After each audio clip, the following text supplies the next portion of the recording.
Hello friends. तो हम आ गए हैं अपने लास्ट चैप्टर पे इस सब्जेक्ट के, और कोशिश करते हैं कि इस वीडियो में हम इसे ख़त्म करें और इसी के साथ ये सिलेबस भी ख़त्म हो जाएगा। तो आप लोगों की जो थोड़ी सी शिकायत है मेरे से वो कम हो जाएगी कि मैंने पूरा नहीं कराया। आज मैंने सारे क्लाइंट्स की जो मीटिंग्स हैं वो सब कैंसिल कर दी है कि भाई किसी तरीके से ये लेक्चर ख़त्म हो और मैं बोल पाऊँ कि हाँ ये सब्जेक्ट पूरा हो गया। चलिए समझते हैं मार्केटिंग एस्पेक्ट। क्या आपको लगता है कि बिना बिजनेस बिना मार्केटिंग के चल सकता है क्या? या मार्केटिंग किस हद तक बिजनेस के लिए ज़रूरी है? तो मैं बताऊं, एक मार्केटिंग डिवीजन ही ऐसा डिवीजन है किसी भी कंपनी किसी भी बिजनेस के लिए जो बिजनेस लेके आता है, जो बिजनेस जनरेट करता है, जो रेवेन्यू जनरेट करता है, सारी की सारी कहानी ही मार्केटिंग टीम से होती है। मार्केटिंग टीम अगर किसी कंपनी की बहुत अच्छा परफॉर्म कर रही है तो इसका मतलब वहाँ पे बिजनेस बहुत अच्छा आ रहा है, और जब बिजनेस बहुत अच्छा आ रहा है तो सारे डिपार्टमेंट्स के पास अपने आप ही काम जाता चला जाएगा। ठीक है। तो अब मार्केटिंग कितने तरीके से होते हैं, कैसे मार्केटिंग को प्रमोट करें, कैसे किसी प्रोडक्ट को हम मार्केट में एंटर करते हैं, उन सब चीज़ों के बारे में हम यहाँ पे समझेंगे पूरा तरीके से। अब देखो, मार्केटिंग का जो मेन थीम है कि जो मार्केटिंग किस पे डिपेंड होता है, रिलेशनशिप मैनेजमेंट पे। अगर आप एक अच्छे इंसान हैं और किसी के बारे में नेगेटिव बात नहीं करते और आप बहुत ही पॉजिटिव रहते हैं, तो ऑब्वियस सी बात है आपकी जो इमेज है, पब्लिक इमेज है, वो बहुत अच्छी बनेगी। फिर लोग आपके बारे में बात करेंगे, फिर आपके बारे में फीडबैक देंगे, फिर आपको रिकमेंड करेंगे किसी और को आपके बारे में। तो ये सब क्या है, ये मार्केटिंग का एक पार्ट ही है। तो अब हम देख लेते हैं मार्केटिंग। मार्केटिंग का मतलब ये होता है कि कोई भी ऐसा प्रोसेस जिसकी वजह से कोई गुड्स हो या फिर सर्विसेज हो, उसको एक्सचेंज किया जा सके पैसे में, उसको एक्सचेंज किया जा सके पार मतलब पैसे में। मार्केटिंग एक ऐसा प्रोसेस है जिसकी वजह से आप जो भी प्रोडक्ट में डील करते हो या आपकी जो भी सर्विसेज है, उस प्रोडक्ट या सर्विसेज को बेचा जा सकता है, उसको कन्वर्ट किया जा सकता है, उसको एक्सचेंज किया जा सकता है किसमें? पैसे में। और ऑब्जेक्टिव तो है ही यही हमारे बिजनेस का या किसी की भी बिजनेस का। That means marketing include all those activity, उसमें सारी एक्टिविटी आ जाती है जो ट्रांसफर कर सके गुड्स को मैन्युफैक्चरर से लेके कंज्यूमर तक या फिर कस्टमर तक। भाई आपने अपने फैक्ट्री में गुड्स बना लिया, प्रोडक्ट बना लिया, लेकिन ये कस्टमर तक कैसे पहुंचेगा, कस्टमर को कैसे पता चलेगा, वो सारा का सारा पार्ट आ जाता है मार्केटिंग का। आप जब टीवी देखते हैं, एडवर्टीजमेंट्स देखते हैं, वो एडवर्टीजमेंट्स क्या है? मार्केटिंग ही तो हो रही है। ठीक है। तो मार्केटिंग आपने समझ लिया। अब देखो, मार्केटिंग अब एक्सचेंज कितने तरीके से हो सकता है। अगर एक गुड्स बना लिया, उसको हमें एक्सचेंज करना है कस्टमर तक या हमें पैसे में बदलना है, तो फंक्शन ऑफ एक्सचेंज जिसमें बाइंग आ सकती है, असेंबलिंग आ सकती है और सेलिंग आ सकती है। फिजिकल सप्लाई जिसमें ट्रांसपोर्टेशन, स्टोरेज और वेयर हाउसेस, इस ट्रांसपोर्टेशन का भी रोल है, स्टोरेज का भी रोल है, वेयर हाउस का भी रोल है।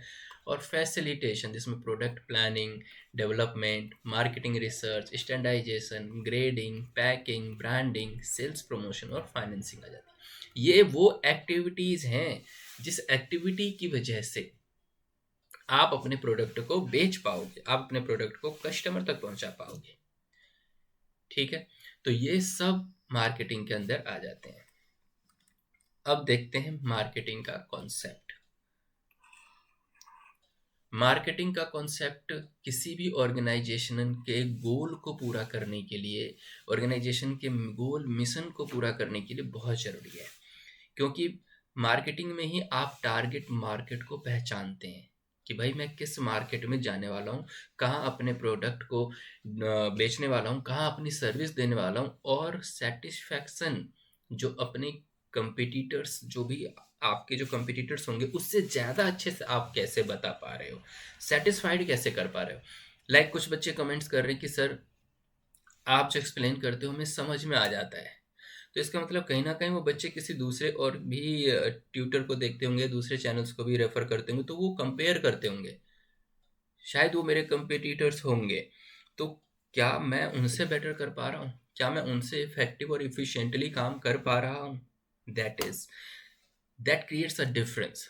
यही मार्केटिंग टूल्स है। Under marketing concept the emphasis is on selling satisfaction and not merely on the selling a product. Marketing में सिर्फ ये नहीं आता कि आप अपने प्रोडक्ट को किसी तरीके से बेच दो, भैया आपको सेटिस्फैक्शन भी बेचनी है। लोगों को सेटिस्फैक्शन भी होनी चाहिए। ये है अच्छा और सुटेबल मार्केटिंग कॉन्सेप्ट। किसी भी तरीके से बस बेच दिया तो बहुत ही घटिया मार्केटिंग है, ठीक है ना। The objective of marketing is not the maximization of profitable sales volume but profits through the satisfaction of customer. सिर्फ नंबर ऑफ प्रोडक्ट्स को बेचने में ही जो है वो नहीं माना जाता अच्छी मार्केटिंग। आप अच्छे और सेटिस्फाइड कस्टमर्स कितने बना पा रहे हैं, that matters to the company और टू द ऑर्गेनाइजेशन, ठीक है। आपको समझ में आ गया होगा। नाउ देखते हैं the components of marketing concept are agenda. Marketing concept के कंपोनेंट्स कौन कौन से हैं? Satisfaction of customers. ऑब्वियस ही बात है, अगर आप अपने कस्टमर को सेटिस्फाई कर रहे हो, आप अपने कस्टमर को गुड्स अच्छा दे रहे हो, अपने कस्टमर को सर्विसेज अच्छे दे पा रहे हो, मैं आप लोगों को अच्छे से समझा पा रहा हूँ, अपने को पढ़ा पा रहा हूँ अच्छे से, तो इसका मतलब आप सेटिस्फाइड हो। तो that is the part of marketing concept. Now integrated marketing. Integrated marketing मतलब आप हर डिपार्टमेंट से कनेक्ट होके मार्केटिंग करते हो, जैसे कि production department, finance department, marketing department, ये सब इंटीग्रेट एक साथ आते हैं, सेटिस्फाई करते हैं किसकी जरूरतों को, उम्मीदों को, कस्टमर के। तो इसे कहते हैं integrated marketing. Now, profitable sales volume. Marketing is successful only when it is capable of maximizing profitable sales. Marketing तभी पॉसिबल है, तभी सक्सेसफुल मानी जाएगी ना, जब आप प्रॉफिटेबल सेल्स ला के दोगे और लॉन्ग रन में कस्टमर को सेटिस्फेक्शन भी दोगे। इसीलिए लोग बोलते हैं ना कि भाई वो कंपनी बहुत ही अच्छा कस्टमर सर्विस देती है, बहुत ही मतलब लोग सेटिस्फाइड हैं उस कंपनी से। तो वो एक सेटिस्फाइड कस्टमर 10 कस्टमर लेके आता है, ठीक है। अगर आपको मेरी वीडियो अच्छी लग गई है तो शायद हो सकता है कि आप मेरी वीडियो का लिंक शेयर करेंगे, अपने दोस्तों से करेंगे, अच्छी लगेगी तभी तो करेंगे। तो एक सेटिस्फाइड कस्टमर या कंज्यूमर 10 लेके आ सकता है, 20 लेके आ सकता है। अब जैसे मेरी सीए की जो सर्विसेज होती हैं, मैं अपने क्लाइंट को बहुत ही अच्छे से सर्विस दे रहा हूँ, उसकी जो अकाउंटिंग, फाइनेंस, टैक्सेशन, कॉम्प्लाइंसेज जो मैं देता हूँ उनको सर्विस, अगर वो बहुत ही अच्छे से मैं दे पा रहा हूँ तो वो रिकमेंड करेंगे किसी दूसरे को कि भैया अमित के पास जाओ या अमित से कांटेक्ट करो, वो बहुत ही अच्छे से चीज़ों को एक्सप्लेन करता है, बहुत ही अच्छे से मैनेजमेंट की रिक्वायरमेंट्स को समझता है, ठीक है। Now marketing versus selling. अब मार्केटिंग और सेलिंग में डिफरेंस क्या है? सेलिंग में तो बस क्या आ जाता है, बेचना बेचना आ जाता है। तो देखो सेलिंग कॉन्सेप्ट क्या है, फैक्ट्री से प्रोडक्ट निकला, प्रोडक्ट से सेल किया और प्रॉफिट पे आके खत्म हो जाता है। लेकिन मार्केटिंग कॉन्सेप्ट में क्या है, मार्केट को पहले समझो, उसमें कस्टमर को जानना, फिर कोऑर्डिनेट करना, मतलब कस्टमर की सेटिस्फेक्शन पहले आती है, फिर प्रॉफिट। प्रॉफिट तो दोनों में है, लेकिन यहाँ पे फोकस है कस्टमर सेटिस्फेक्शन पे और सेलिंग कॉन्सेप्ट पे फोकस है सेलिंग पे। अब है importance of marketing in small business. भाई जो मार्केटिंग है वो कंज्यूमर ओरिएंटेड है। आप किसी भी छोटे से छोटे बिजनेस में ज़्यादा से ज़्यादा अगर कस्टमर लेके आओगे, कस्टमर ज़्यादा होंगे किसी बिजनेस के लिए, तो वो ऑब्वियस सी बात है वो बिजनेस बहुत ही अच्छा काम करेगी। तो मार्केटिंग जो है वो इम्प्रूव करती है standards of living of the people, offering a wide variety of goods and services. भाई अगर आपको पता है मेरे पास अगर पैसे हैं, पैसे को मैं खर्च करने के लिए मेरे पास 10 ऑप्शंस अवेलेबल हैं और 10 में बेस्ट है। वो 10 कैसे अवेलेबल है आपके पास, मार्केटिंग के जरिए आपके पास अवेलेबल है। अगर आपके पास अवेलेबल ही नहीं होंगी, 10 में से एक ही चीज़ अवेलेबल है, तो आपके पास चाहे कितना भी पैसा हो, आप लोगे तो सिर्फ वही सर्विस ना। तो इट मीन्स अच्छी मार्केटिंग वही है जब एक कस्टमर के पास चॉइसेस हो, फ्रीडम ऑफ चॉइस हो, वो अपने हिसाब से सेलेक्ट करे प्रोडक्ट को और उसको रियलाइज हो कि उसने जो वैल्यू फॉर मनी, मतलब पैसा जो उसने दिया उसकी वैल्यू उसको मिली है बदले में। Marketing generates employment. मार्केटिंग अगर अच्छी होगी तो एम्प्लॉयमेंट जनरेट होगा, कंपनी के पास ज़्यादा बिजनेस आएगा, प्रोडक्शन में भी, डिस्ट्रीब्यूशन एरियाज में भी। क्योंकि जो मार्केटिंग है वो क्या जनरेट करता है? रेवेन्यू। वो क्या करता है? प्रॉफिट लाता है। मार्केटिंग फंक्शंस, तो किसी भी बिजनेस में रेवेन्यू ज़्यादा होगा, प्रॉफिट ज़्यादा होगा, तो ऑब्वियस सी बात है वो बिजनेस एक्सपेंड करेंगे ही। स्मॉल से मिड साइज का बिजनेस बनेंगे, मिड साइज से लार्ज साइज का बिजनेस बनेंगे। तो मार्केटिंग मेक्स और ब्रेक्स स्मॉल एंटरप्राइजेज। या तो मार्केटिंग स्मॉल एंटरप्राइज को बना सकती है या फिर तोड़ सकती है। तो एंटरप्राइज ग्रो करती है, पेरिश मतलब आगे बढ़ती है, सक्सेस होती है या फिर फेलियर होती है, वो मार्केटिंग पे डिपेंड करती है। अब जैसे निरमा का एग्जांपल दिया, Nirma is an appropriate example of the success of small scale enterprises. तो निरमा का एडवर्टीजमेंट आपने देखा होगा, बहुत ही अच्छे से प्रेजेंट करते हैं, या निरमा से सेटिस्फाइड कस्टमर्स ज़्यादा है, तो उसका एक एग्जांपल दे दिया। Now marketing of services. अब सर्विस को कैसे मार्केट करें? अब जैसे मैं जो सीए की सर्विस दे रहा हूँ, वो सर्विस ही तो है। The service sector is more than twice the size of the manufacturing sector. Service sector बड़ा है मैन्युफैक्चरिंग सेक्टर से दुगुना। The growing competitive market for services means that a marketing orientation has become essential for the survival for service industry too. Services में भी marketing बहुत जरूरी है, नहीं तो आप किसी को बता नहीं पाओगे कि आपकी सर्विस यूनिक कैसे है। आपने देखा होगा जस्ट बिकॉज ऑफ मार्केटिंग कौन कौन सी ऐसी ऐसी सर्विसेज आ गई हैं। खाना चाहिए अपने को घर पे, स्विगी से ऑर्डर कर लो। कपड़े चाहिए अपने को, कोई इलेक्ट्रॉनिक आइटम कुछ भी चाहिए इमरजेंसी, ये सब मार्केटिंग किया है इन्होंने। ऐसा नहीं कि मार्केट हमारे पास अवेलेबल नहीं है, ऑफलाइन मार्केट जाके नहीं कर सकते, बट इन्होंने इस तरीके से कैशबैक दे देंगे, ये दे देंगे, वो दे देंगे, प्योर क्वालिटी है, रिफंड पॉलिसी है, रिटर्न पॉलिसी, बहुत सारी चीज़ें दे दी ना, तो आप सेटिस्फाइड रहो। तो सर्विस ही तो दे रहे हैं। Now the India's high capability in information technology, IT के लिए इंडिया जाना जाता है, इंफॉर्मेशन टेक्नोलॉजी के लिए। In addition there is the most popular segment of its service sector, जहाँ पे एंटरटेनमेंट इंडस्ट्री है, फिल्म है, टीवी है, वो दुनिया में बहुत ही आगे बढ़ने वाला इंडस्ट्री है, वो सर्विस ही तो है। Indian films are popular across West Asia, Afghanistan, Central Asia, Russia, South Africa, South East. अब ये सब क्या कर रहे हैं? पूरे वर्ल्ड में पहुंच रहे हैं ये टीवी वाले या फिर इंडियन एक्टर्स। तो ये सब मार्केटिंग का इम्पैक्ट है, तो हम सर्विस को मार्केट कर सकते हैं। मार्केट सेगमेंटेशन, मार्केट को समझना होगा कि उस मार्केट में किस लेवल के लोग, किस कस्टमर ग्रुप के लोग काम करते हैं, मतलब रहते हैं। अब मान लो आप ऐसे एरिया में उस ऐसे प्रोडक्ट को बेच रहे हो जो प्रोडक्ट वहाँ को यूज ही नहीं करता, तो चाहे वो प्रोडक्ट कितना ही क्वालिटी का क्यों ना हो, कोई नहीं पहनेगा, मतलब कोई नहीं लेगा, चाहे कुछ भी ले लो।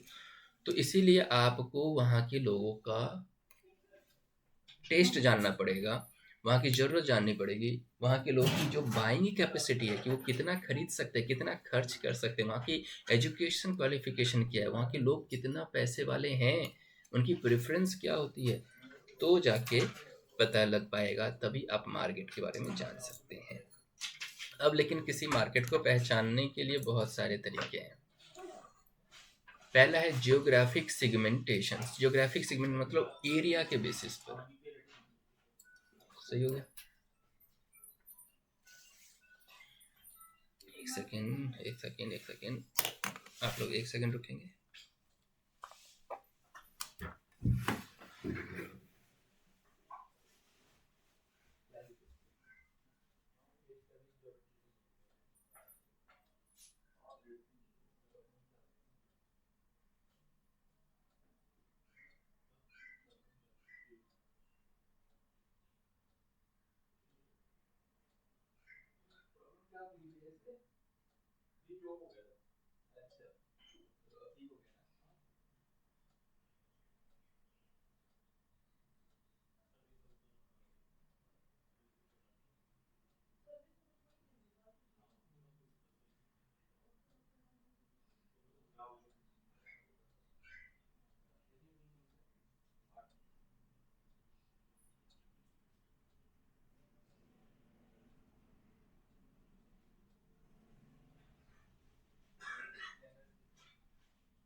सॉरी सॉरी सॉरी, शुरू करते हैं।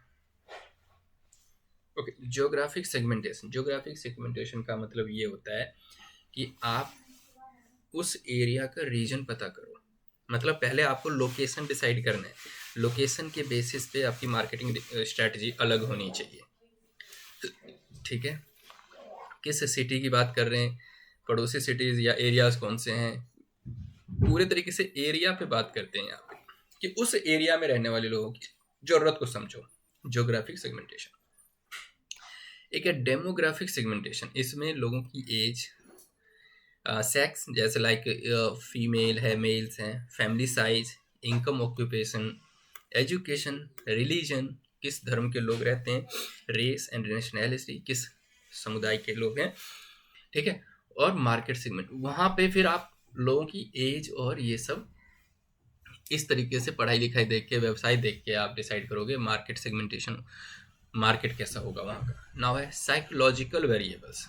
साइकोलॉजिकल वेरिएबल्स में पर्सनैलिटी आ जाती है लोगों की, life style, social class. Rich class के लोग अगर एक जगह रह रहे हैं तो वहाँ का मार्केट कुछ अलग ही रहेगा, वहाँ के स्ट्रेटजी अलग रहने वाली हैं। तो सम प्रोडक्ट्स लाइक, फिर पेन है, वॉच है, कॉस्मेटिक और ब्रीफ केस। तो जो कॉमनली किसी मैन के लिए, वुमेन के लिए, या फिर स्टेटस सीकर्स हैं, मान लो स्टेटस सीकर्स मतलब कुछ ऐसी चीज़ें खरीदते हैं लोग जिससे लोगों को स्टेटस में के लिए दिखा सकें कि हाँ भाई देखो मैं अमीर हूँ। लाइक आईफोन, आईफोन लोग स्टेटस सीकर लोग लेते हैं कि भाई चलो, कुछ लोग हैं जेन्युइनली जो आईफोन का सही इस्तेमाल करते हैं, लेकिन ज़्यादातर लोगों का क्या रहता है, मुझे दिखाना है, मेरे पास आईफोन है। तो जो लोग स्टेटस सीकर्स होते हैं वैसे कंपनी भी पहचानती है ऐसे लोगों को कि अच्छा जी, ऐसे लोगों को हम अलग चीज़ देंगे या अलग मार्केट है ये। Now behavioural segmentation. Behavioural segmentation में बायर्स को डिवाइड कर दिया जाता है ग्रुप में, ताकि उनके किस बेस पे, उनके नॉलेज, उनके एटीट्यूड, उनके यूज, उनके रिस्पॉन्स के बेसिस पे। अब मेरी जो वीडियोस हैं, अगर मैं जियोग्राफिक सेगमेंटेशन की बात करूं तो मुझे पता है दिल्ली के ही बच्चे देख रहे होंगे क्योंकि दिल्ली यूनिवर्सिटी के तो सिलेबस पढ़ा रहा हूं मैं। ठीक है, नाउ डेमोग्राफिक सेगमेंटेशन की बात करो तो मुझे पता है, अभी यूट्यूब का डाटा आता है कि भाई इसमें जो कॉलेज स्टूडेंट्स हैं तो उनकी एज 20-21 साल की एज है। ठीक है, और साइकोलॉजिकल वेरिएबल्स में मुझे पता है वो सारे स्टूडेंट्स हैं, उनकी लाइफ स्टाइल क्या है, उनकी सोशल क्लास क्या है, एक स्टूडेंट की ज़िंदगी जी रहे हैं। और बिहेवियरल सेगमेंटेशन में कुछ अच्छे भी हो सकते हैं, कुछ बेकार भी फीडबैक हो सकता है ना। तो ये सब चीज़ें। अब है मार्केटिंग मिक्स। मार्केटिंग मिक्स में क्या क्या आ जाते हैं, मार्केटिंग मिक्स में 4P की बात करते हैं। 4Ps: प्रोडक्ट, प्राइस, प्लेस और प्रमोशन। तो प्रोडक्ट में क्या आता है, फीचर्स प्रोडक्ट के, design, variety, quality, brand name, packaging, size, services और वारंटीज, ये सब चेक करते हैं कोई भी किसी भी प्रोडक्ट में। और प्राइस, लिस्ट प्राइस क्या है, डिस्काउंट कितना दे रहे हो, अलाउंसेस कितना है, पेमेंट पीरियड क्या है और क्रेडिट टर्म क्या है, कोई ईएमआई पे है, अभी देना है, 15 दिन में देना है पेमेंट पीरियड, तो ये प्राइस के लिए। और प्लेस के लिए क्या है, किस लोकेशन पे है, ट्रांसपोर्टेशन फैसिलिटी क्या है, चैनल्स क्या है, कैसे दिया जाएगा हमें, कवरेज क्या है, डिलीवरी कैसे है, अवेलेबिलिटी कैसे, और इन्वेंट्री कितने पीसेज अवेलेबल है। नाउ प्रमोशन में आ जाता है एडवर्टाइजिंग, पर्सनल सेलिंग, एक बंदा खुद ही जाके बेच रहा है, सेल्स प्रमोशन और पब्लिसिटी। तो ये 4P है मार्केटिंग मिक्स के। अब मार्केटिंग मिक्स को इन्होंने प्रोडक्ट में प्रॉपर तरीके से वही डिफाइन कर दिया जो हमने ऊपर देखा था, तो कुछ स्पेशल नहीं है। Now other ways of classifying product. अगर हम प्रोडक्ट को डिफाइन करने की बात करें कि हम किस किस तरीके से डिफाइन कर सकते हैं प्रोडक्ट को, तो पहला प्रोडक्ट को अगर हम डिफाइन करें तो है कन्वीनियंस प्रोडक्ट। कन्वीनियंस प्रोडक्ट मतलब डेली यूज में आने वाले प्रोडक्ट्स, जैसे कि स्टेपल प्रोडक्ट्स में दूध, ब्रेड, बटर, फैमिली कंज्यूम्स करती है रेगुलर। ठीक है, तो ये स्टेबल प्रोडक्ट हो गए। तो इसके लिए क्या है, देर आर लो प्राइस्ड और लो वॉल्यूम, मतलब इसमें पैसे कम होते हैं, रेट कम होता है, कस्टमर बार बार इसको खरीदता है। ठीक है, इम्पल्स प्रोडक्ट, ये अनप्लान्ड और इम्पल्सिव होते हैं, जैसे कि usually when the customer buying other product ही बाइज दिस, वो कुछ और ही ले रहा है लेकिन साथ में ये भी ले लेता है, जैसे magazine, toffee, chocolate. Purpose mainly toffee और चॉकलेट खरीदना नहीं है, मैगजीन नहीं, लेकिन कुछ और लेने गया उसके साथ में ये ले लिया, ऐसे कहते हैं इम्पल्स प्रोडक्ट। और एक है इमरजेंसी प्रोडक्ट। इमरजेंसी प्रोडक्ट में होते हैं ऐसे प्रोडक्ट जो इमरजेंसी के टाइम पे लिए जाते हैं, अर्जेंट में जो ज़रूरत पड़ गई इसलिए ले लेते हैं। For example travelling, someone has forgetting his toothbrush और shaving it, he will buy it at the available price. तो वो तो भैया जिस प्राइस पे अवेलेबल होगा उस पर खरीद लेगा। दूसरा है शॉपिंग प्रोडक्ट। शॉपिंग प्रोडक्ट में क्या है, यहाँ पे लेस फ्रिक्वेंटली कभी कभी लोग शॉपिंग करते हैं, और कस्टमर यहाँ पे carefully suitability, quality, price, style सब चेक करते हैं। ही स्पेंड मच मोर टाइम, यहाँ पे ज़्यादा समय देते हैं वो इन्फॉर्मेशन और कंपेयर करने में, चाहे वो फर्नीचर ले रहे हो, कपड़े ले रहे हो या फिर कार ले रहे हो। ये हो गया शॉपिंग प्रोडक्ट। भैया स्पेशलिटी प्रोडक्ट्स, स्पेशलिटी प्रोडक्ट्स में क्या है, कंज्यूमर गुड्स जहाँ पे यूनिक कैरेक्टरिस्टिक्स हैं, ब्रांड की एक पहचान है। Speciality, buyer is willing to make a special purchase effort, यहाँ पे बायर बहुत बड़ा अमाउंट देने को तैयार है। जैसे कि रे मैन के ग्लासेस, जो चश्मा होता है, ठीक है, मिस्टोबिशी का लेंसर, ये मुझे नहीं पता कौन सा प्रोडक्ट है। तो स्पेशल प्रोडक्ट की बात हो रही है, जो ब्रांडेड चीज़ों की बात हो रही है। अब अनसाउट प्रोडक्ट, अनसाउट प्रोडक्ट यहाँ पे क्या है, these are product that potential buyer do not know exist, potential buyer को नहीं पता है ये, डू नॉट येट वांट, उसको चाहिए भी नहीं। For example life insurance, lawyer services, जब किसी को अपना वसीयत बनाना होगा तो लॉयर की सर्विस। तो अनसॉल्व प्रोडक्ट है, इसके बारे में जब तक बताओगे नहीं तब तक कोई लेगा नहीं। तो इस तरीके से हमने 4 तरीके के प्रोडक्ट्स को भी डिफाइन कर लिया। अब चलते हैं प्राइस प्रोडक्ट।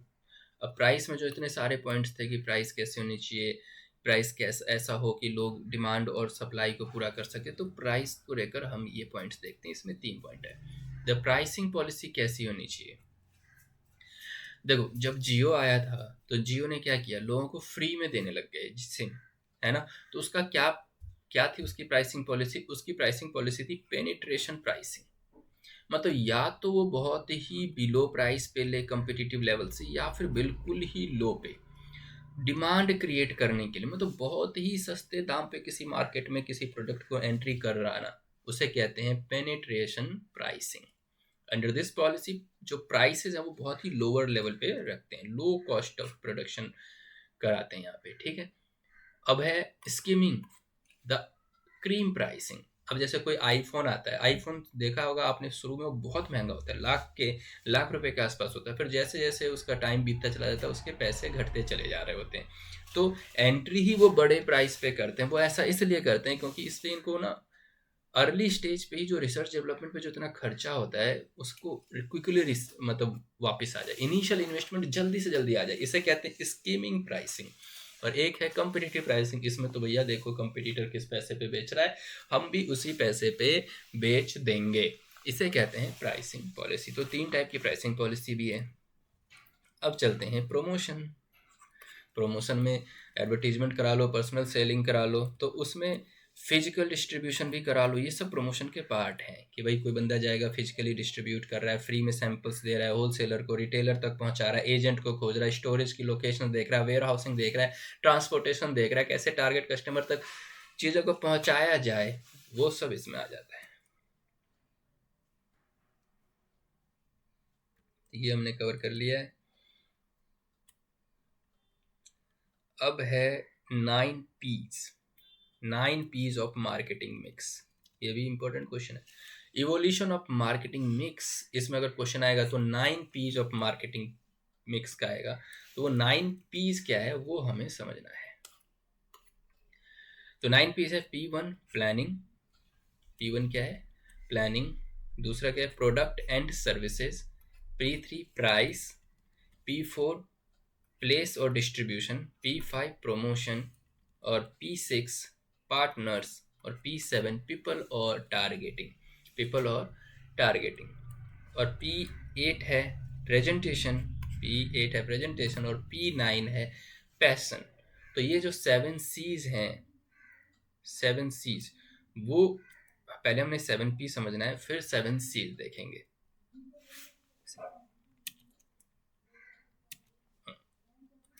क्या हम इसे नेक्स्ट लेक्चर में देखें, मतलब एक और लेक्चर लगेगा इसको ख़त्म करने के लिए। तो नेक्स्ट में कवर करते हैं 7 P's को और 7 C's को।